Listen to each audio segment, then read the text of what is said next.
E from marketwizards.com and eminingwizard.com, about 10 minutes after 20th of November 2019, reminding traders to use risk capital you can afford to lose.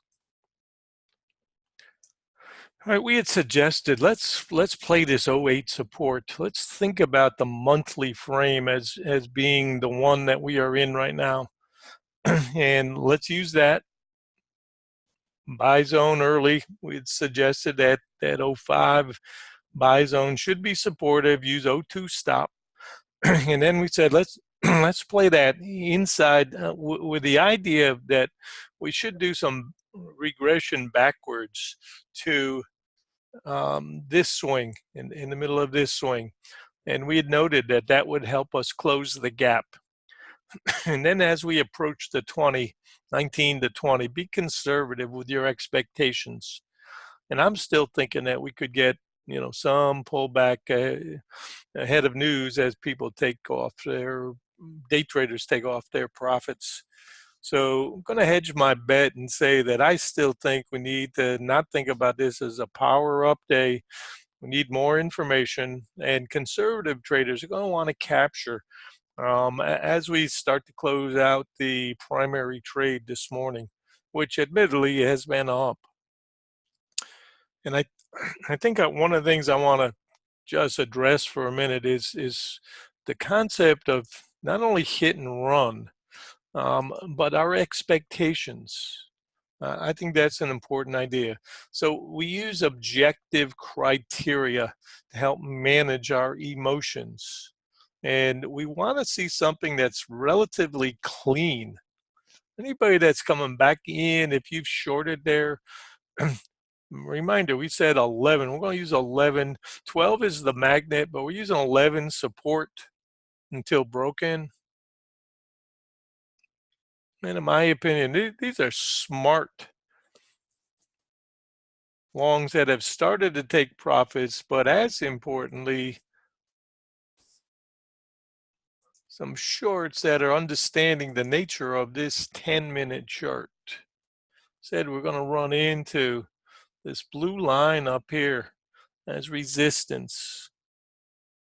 So still got two-way day, and that's part of trading is what are our expectations? And this gives us objective criteria to work on.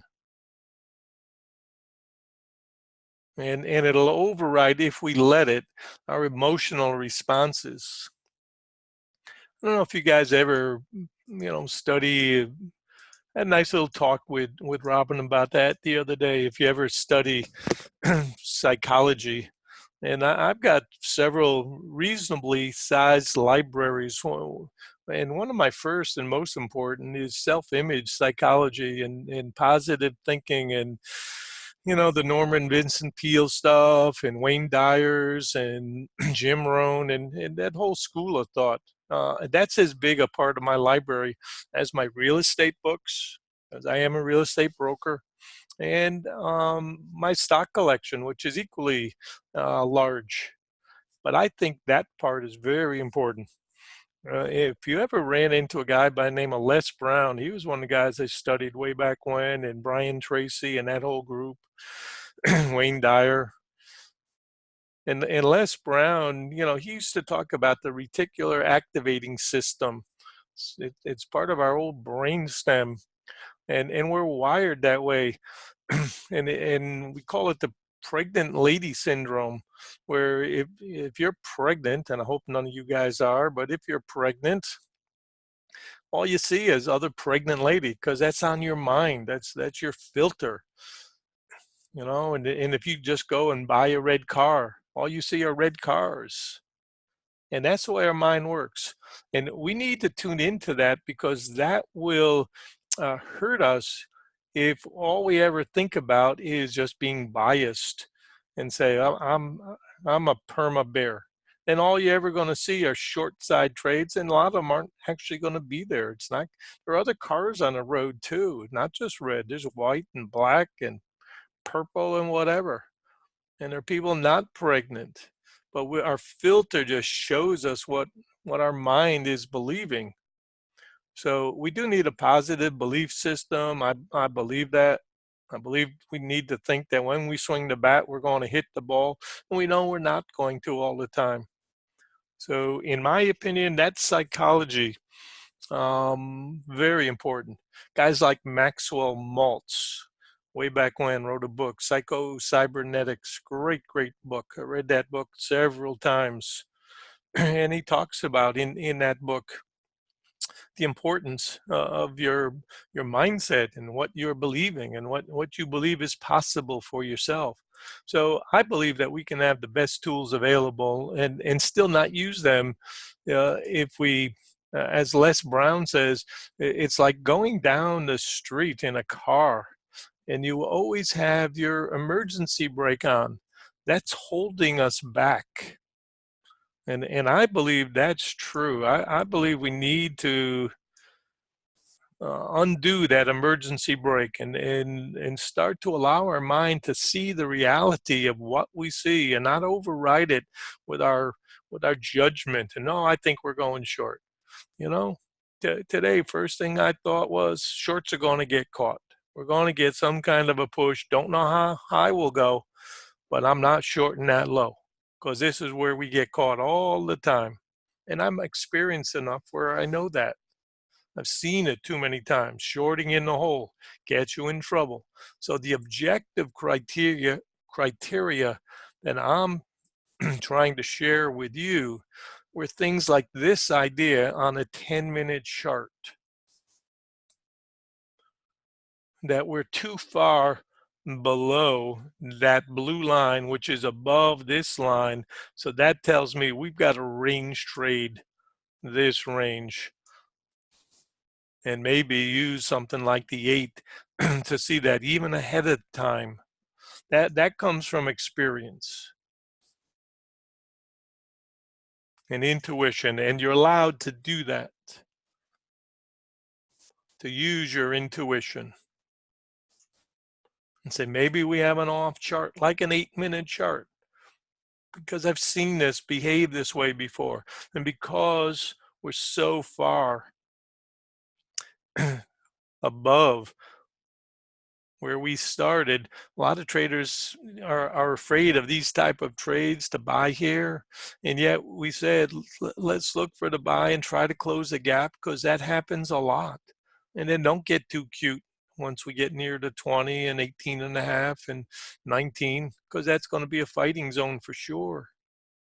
So today, unfortunately, terrible range for us, but at least we learned a little something, not only about how to adjust moving averages to help us, but the psychology of don't always close your eyes and say, I'm going to short because we had a great trade. That trade started up here, didn't start down there.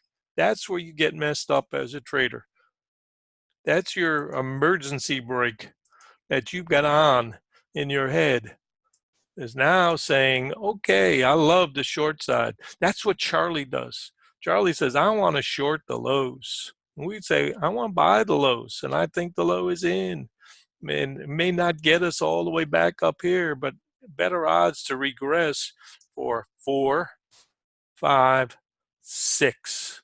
And that's been our premise, that the shorts are going to need to defend, first of all, that 15 area, then the 18 and a half to 19, and then going to have to defend 25s to 22s. That's been our premise, one step at a time. So I hope this little video will help guys like Ed who aren't here right now. He's working, but show my belief that you have to understand the nature of S&P is to regress a lot. And then you go and look at things like RTY and that screamer and NQ, and it kind of substantiate, all right, so why not get a 456? So that's the way I think, and I hope open your mind a little bit to the psychology of trading too, not just the numbers, but how the psychology works. Because Charlie's up here screaming yesterday, I'm buying, and Charlie's screaming down here today, I'm selling. And yet we know that this is the strongest buy zone, and we know that this is the strongest sell zone until we break them. And yesterday's high at 28 in here, just never really gave anybody who tried up here to buy this knife, and then the ABCD, and down here knocking out that low. And you'll note how that's been defended now. This is like a washout. So RTH, this region has held for now. Shoulder, shoulder, head, shoulder, head, shoulder. For now, just the small intraday patterns. So I'm trying to teach the psychology, but I'm also trying to teach the objective criteria so that your mind can see those things and not be so biased that you can't think of both sides and what this side is doing and what this side is doing. And somewhere in between is the truth. That's my belief. All right. Hope that helps. Um, Mindset. Thank you. Absolutely, Don. Could not agree more. You have to be open and unbiased. Otherwise, you're always going to see things in the clouds and the tea leaves that aren't there. So you'll note I have several types of charts to help break that bias. One of them is the moving average, but I don't rely on that. I used to, when I first started, thought that was the be all end all. Then I started understanding levels and targets and whatever. And then you learn about angels and demons and how that works. And like you said before, man, they bought both hands. Well, they defended their turf. Get out of here. But there's not been a lot of offense either. So I think a two-way trade made perfect sense that somebody's going to want profits ahead of time, ahead of news this afternoon. And we're only as good as our last swing. So if we get blessed and get lucky with a decent run and get something, lock it, and then risk small. That's my take. Because it's just too hard to always guess the exact end of the move. You're never going to get that right 100% of the time. Be happy getting your 3-4 points out of a dime. 10-point trade, you get your 3 or 4 points every time, you're golden. You can eat off of that, especially if you think, okay, I got the right buy zone, 12. That's the magnet. And, you take a bigger trade from here, the quality trade still based on our rhythm today, looking for the half gap and gap. But why not? And then, if you like to average in and you add a couple and you're going in the right direction, great. But you don't want to keep averaging in going the wrong way. That's a killer. So as long as you're in the chips, you can add. I learned that from your buddy there, Don Miller. I watched one of his videos one time, and he said, "Hey, why not? As long as you're going the right direction, you can always add. You don't want to do it the other way." He's a smart guy.